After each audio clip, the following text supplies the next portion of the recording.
Hi everyone, Doug Hickey. This is my second attempt at a video blog for Counseling 500. This one in regards to the questions posed in regards to social justice. For the first question, I think for me personally, my own golden rule in counseling is to do no harm. I know that's like the main mandate for counselors, not to do any harm. And I think in a world we live in, man, there's just a lot of hurt people out there. And there's a lot of people in society who are purposely acting out and hurting other people. I know that from my own experience in my own life. I know that I've said or done things that's caused harm to other people.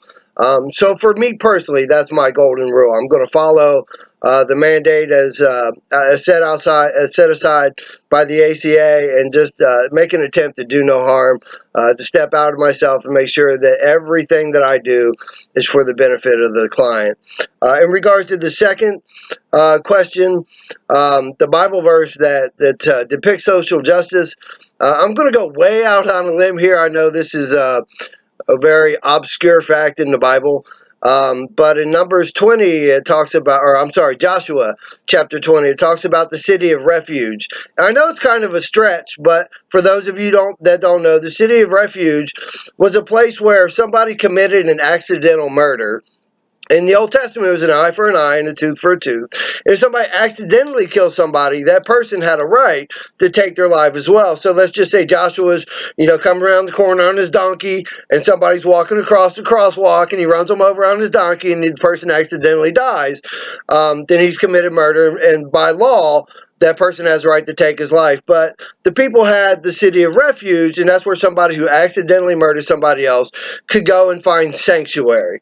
And to me, there's some justice in that, because sometimes we do things that are accidental. We don't always intend to hurt people or do things that we do. In God's provision, He provides some grace for those things. I've seen that a lot in my own life, where God's grace covers a multitude of sin. I've seen where love covers a multitude of sin. And I'll just be really honest, just from my own personal walk, that's where it's at with me. I'm trying to just lay aside all of my stuff, all of my difficulties, and just learn to love better. I just see people hurting everywhere I go. I see brokenness everywhere I go. And I just think we're in a world that we need love. Originally, I was ordained as a pastor. And in my journey, I've realized that I have to let go all those pastoring responsibilities in my approach to people and what I think about life, and set those aside and be a counselor. And they're very different roles, very different responsibilities. And I like the responsibilities of the pastor. I like the opportunity to help others.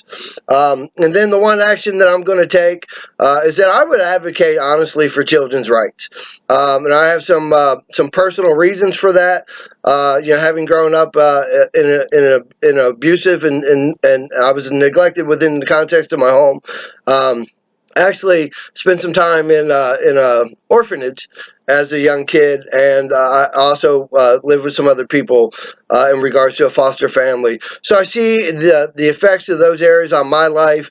And so I would advocate for children's rights. I think it's, a lot of things happen there. And unfortunately, at such a young and tender age, those things do have a tendency to affect people for their whole lives. So I would try to work to ensure that, kids are getting, everything that they can get, all the needs that they're supposed to have in those early developmental stages of their life, to ensure that they have a productive and good life as they go into adulthood. So with that, I bid you adieu. See you in the hallways. Thank you very much.